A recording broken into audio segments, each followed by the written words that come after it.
Hello viewers back at home, welcome to another episode of Chairs and Death Stares. It's episode 21. Can you believe it? It's finally legal. You can now fuck this episode. In America, 18 in South Africa, but we've got a legal episode. Welcome to the show, guys. Thank you very much. Joining us today in studio on this very auspicious occasion is the one and only hairstylist extraordinaire, Brett CrawCour. Brett, welcome to the show. First time? Scissors, yeah, because you're in the industry of, that felt good, because in hair you use scissors when you get frustrated and you stab people. We call them shears. Shears, okay. Yeah. Isn't that for sheep, eh? No. This is a shear for genius. Sheer genius. Okay, which you are, I believe. Absolutely. In my notes it says he's a sheer genius. This isn't on my cue cards, but have you seen Sweeney Todd, Barber of Fleet Street? I have seen Sweeney Todd, Barber of Fleet Street. And did you enjoy Sweeney Todd, Barber of Fleet Street? Oh, Loved that it. was a really cool movie. I really enjoyed the show out of that. It made me a bit fearful. I don't know if you ever have this joke with your clients and stuff about when you're shaving, you could just go and slip someone's throat and kill them. I don't know if that's ever crossed your mind. We take a little bit more care than that. Okay, thankfully. This is like repeat business, unlike if you kind of have a the parlor when they knock the people off, just bang, off he goes. Yeah. Burial, a funeral, a crematorium. Go. That's no repeat business. We see you once, that's it. Yeah. Well, you don't see us. We keep just us intact with the family. So now, Brett, what I want to ask is, what do we call you? Are you a celebrity hairstylist? Are you a hairstyle extraordinaire? Are you a hairdresser? I know that's taboo. We can't say that. What's the best way to encompass a guy of your stature? I think for me the big thing is understanding that a hairstylist is somebody that styles hair. Right. You would use equipment, as in scissors, clippers and whatever, and you would style the hair. And then a hairdresser is somebody that actually dresses hair. Now, when we say dressing hair, it's a very old school terminology. Legend in the industry would be somebody like Patrick Cameron, the late Martin Parsons, were guys that were top of the game with dressing hair. It's the ability to style hair and create a hairstyle, but without actually cutting any of the hair off to give you a brand new unique shape. More commonly known as like an upstyle or / something in that direction. Okay, so that's a key differentiator. That's a hairdresser. So they will not call themselves a stylist, no. A stylist is somebody who cuts hair. Okay. So then I always get nervous when you say, no, I'm a hairstylist. Well, I want to think of myself as I'm an all-rounder. I dress and style hair, so call me extraordinaire. Extraordinaire. I asked that because I used to date a hairstylist and a long time ago, and when I called her a hairdresser, she was like, shh. Like, quick to correct me. It's a hairstyle. Yeah. It's one of those things. It's one of those things. No, but I mean, you justify to be an extraordinary because you've been in the game for what, 35 plus years? 35 plus years. I don't want to give away Oak's ages and stuff. No, we work it out. I started when I was 3, so it's 35 and 3 is 38. We can all work it out for 38, ourselves. Yeah. He's been cutting hair since he was 3 years old, guys. Can you even picture that? No. He has a picture right now. I had a sister. She had a Barbie doll. It got a fringe trim. Sorry. That must have been fun to style those. What about those little gremlin monsters? You know those colourful toy dolls that had all the different colourful hair? That's called a troll. A troll doll. Gotta have a troll doll. Did you ever style a troll doll? No, we waited till they were real live, came into the salon and went, I want my hair to look like... Were they like troll looking like... No, we got to have really fancy people. Yeah, cool. I'll style it for you. Don't get close to me. Have you reached that PhD level? Can you get that? And the reason I ask is because you've been referred to as a doctor before. I don't know if it's by your clients or by yourself. The doctor? Well, the doctor was Dr. Foyle. Dr. Foyle. There we go. So that was Dr. Foyle. Like it was a whole era of my life, and then it was quite interesting because I think what happens is you go into the industry and kind of people go, oh, that's Dr. Foyle, that's Dr. Foyle, that's Dr. Foyle. And then after that, it was like, oh, yeah, great. By my clients, kind of hair genius. So I was Dr. Foyle. Then I became the hair genius. Yeah. Then I underwent a big life transformation. And the thing that was the most interesting for me to find out was that I was willing to be anybody else except myself. So that if I failed as Dr. Foyle, I could just close up the book and open up a new book and go, hey, I can be the hair genius. And then I had to move through. And that was when I became #I am Brett. So that was a big deal. I actually became myself for a change. Yeah. And okay. that was, nice I to think, meet you, Brett, hairstylist extraordinaire. I've been round the mill. I've done platform work. I've done training. I've trained other hairdressers. I've done big hair shows. I've done in-salon work. I can do anything from hairdressing to hairstyling. So there's nothing that I can't do. I also delved in the world of ethnic hair as well, because when I was involved in bridal hair, we did a lot of ethnic hair, like ethnic brides coming through. So I just say to them, it needs to be pre-relaxed. I don't deal with the chemical work on that side, but once it's relaxed, I can style the hair as though, and I'm going to just say it's hair at the end of the day. It's not, do you do black hair? I said yes, and blonde and copper and red. I do all hair. So I Am Brett, is that the name of your salon you operate out of now, or what is the name of the salon? The salon that I operate out of is The Academy. It's in the Academy salon. So it's The Academy and The Academy salon. So I have a training institute and I have a salon, and it's all in one premises all in the over same there. Premise. All in the same. In shout out Van Buren Road in Bedford View. Opposite Key West shopping. Opposite Key West shopping. That was my next one. I didn't know it was opposite Key West. Sorry. I don't go to Bedford View that often, as you can tell. I'm a simpleton from Edenvale, Topia. I love that. Edenvaleville, Tennessee. How do you find time now to run the traditional salon where you doing your job and you're servicing clients and running a studio and training, an academy and training people? Do you oversee it yourself, or do you find you sit in a top role where you've got other seniors that will help run this for you? Or do you you go around there and you're watching and inspecting everything? Are you quite hands-on involved? For right now, it's really a hands-on. It's quite a new avenue in the industry as such, because the academy that I'm doing now is not a college. I don't want to think of it as a college. I want to say, to come into my academy, you already need to be a qualified hairdresser. Okay. So you need to have a qualification. So you don't want to teach people the basics. This is taking junior stylists and converting them into superstars, where you can take one avenue and go, I can't foil highlight like I think I should be able to, or I can't upstyle like I think I should be able to. So I want to come in and do a short course just on the upstyling over there. So then they can come in for the day, learn an upstyling course, go through the techniques of doing great upstyles, and then you can come back in 3 months' time and go, right, that was a basic upstyle course. I now want to do an intermediate upstyle course. You can do an intermediate upstyle course. Then you can come back and go, right, I can do an intermediate upstyle course. I now want to do an advanced upstyle course. So the academy is more about growing you through the stages from apprentice, as in apprentice to junior qualified, and then taking from junior qualified to senior stylist. Okay, that makes a lot of sense. So like you said, I can understand now the clear differentiation between that and a traditional college, where it's not, you'd have to do X amount of hours over this long period of time. It's not mommy and daddy came, have a spare 80,000 rand, throw it at the kid and go, no, you can go to college now, and you go and you cut hair and you learn. He wants to do hair stuff. He wants to do hair stuff. Yeah. No, so it's dedicated people that are serious about, I'm here in the industry and I want to be here. Let's go with it. Okay. So that's more what it's about. I got you. Now, getting back to your studio, you have worked with some high-profile people in your time. Yes. And perhaps even some high-profile projects. Now, you've been involved on beauty pageants. Yes, You've been involved on doing hair for TV shows. Correct. But I mean, we don't see you doing it. Does your name pop up on the credits afterwards?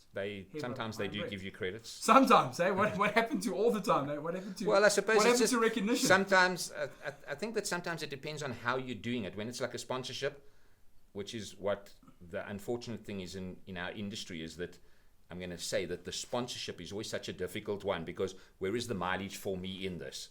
For example, you can do somebody's hair that's a great celebrity. It's not like every time that they make a post on Instagram that they go, hair by. Yeah. They just kind of just carry on with their life and do whatever. However, I have to thank Morgan Beatbox, because he never misses an opportunity to share the fact that he gets a great sponsorship. Shout out to Morgan while we're here. For those of you who have been loyal to our show, we had Morgan on, I think it was episode number 1, our debut episode. That's how we got into contact.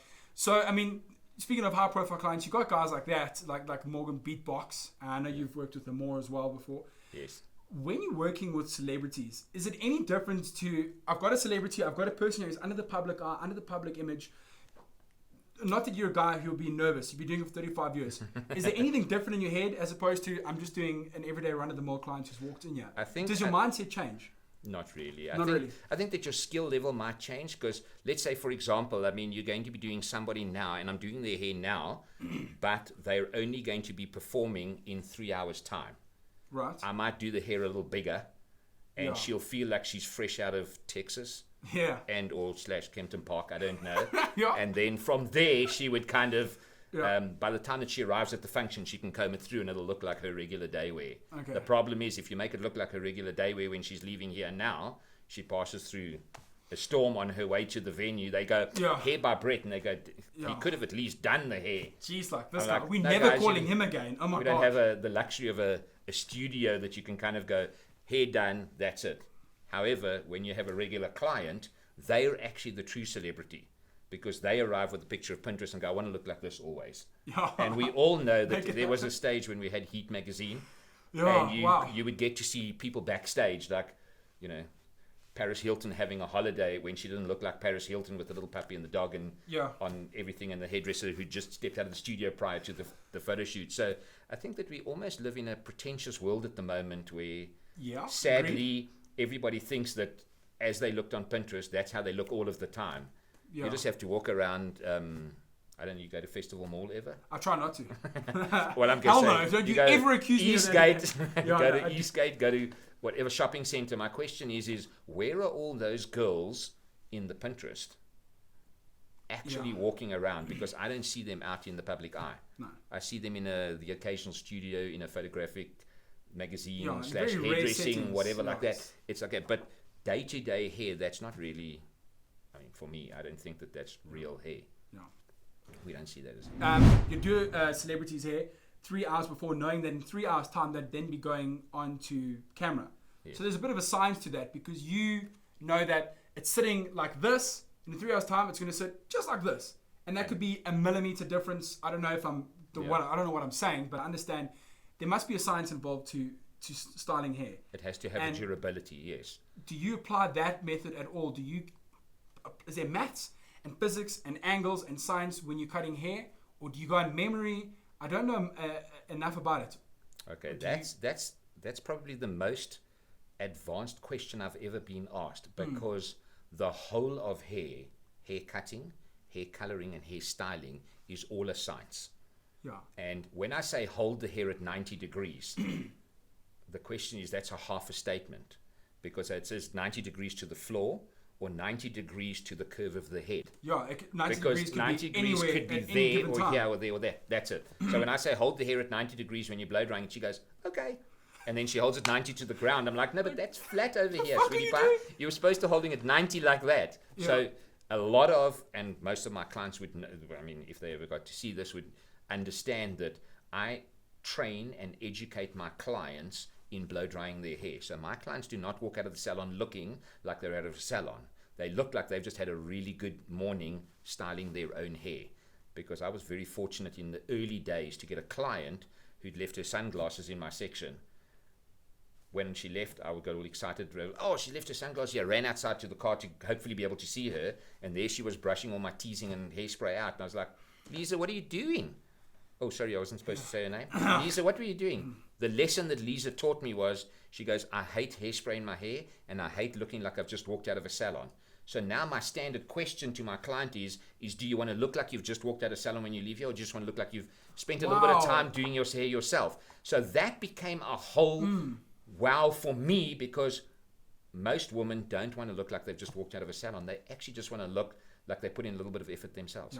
Yeah. Do you feel like that's because they'll feel self-conscious? If your hair is too perfect, too freshly cut, people are going to notice too much? Exactly. Is that something that happens in the mind of a client? The question is if you're wearing what you're wearing, your hair to be natural is cool. Yeah. When I say the hair is natural and it's cool. Yeah. When you dressed up and my hair looked natural, just whatever, you would go, he could have combed his hair. Yeah. They speak in other words, that's the difference. That's the difference over here. So do I get dressed up? No. Yeah. This is me. Yeah. Like I'm going. Like I've just come straight from work into the interview over here. Like, thanks guys for waiting for me. I was going to say, just so you guys know, Brett didn't dress up like this for our interview. He always dresses like that. Just like I always dress like shit. So the guests at home now.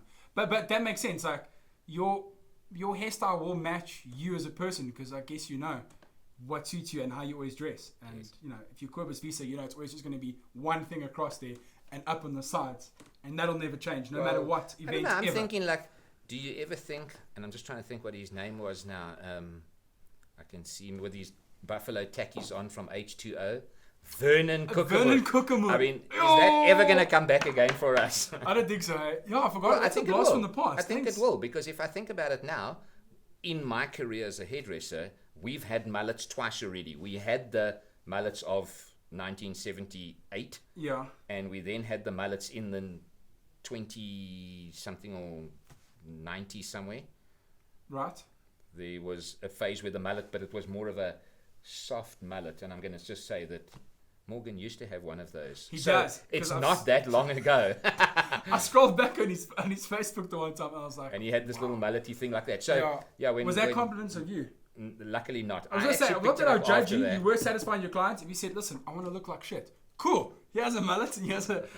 No, it was very interesting, and I love the Morgan story every now and then, because the first time I met Morgan, we were doing a bridal expo, and he was the MC, and I was like, sorry dude, this is my show, Hair by Brett, bang, you have to sit down over here, and I have to, no, I've got my regular hairdresser. I said, but this is my show, you have to sit down over here. Ended up doing his hair, and when he came back, I said to him, so how was the hair? He goes, well, actually, I have to apologize because it's probably the best. He goes, you know that feeling when you look in your wallet and you've had a 100 rand note that's lying there, and you treasure this 100 rand note, and suddenly one day you open up your wallet and there's a 200 rand note. He goes, meeting you was like finding a 200 rand note in my wallet. Nice. So it was really, really cool. Nice. Yo, he's getting a lot of screen time here, hey? Fuck you, Morgan. Way too much. But we can edit this, can't we? We can edit this all out, yeah. So it makes it look like we don't. That's what you take and you go, bang, that's it, cheers. Hashtag.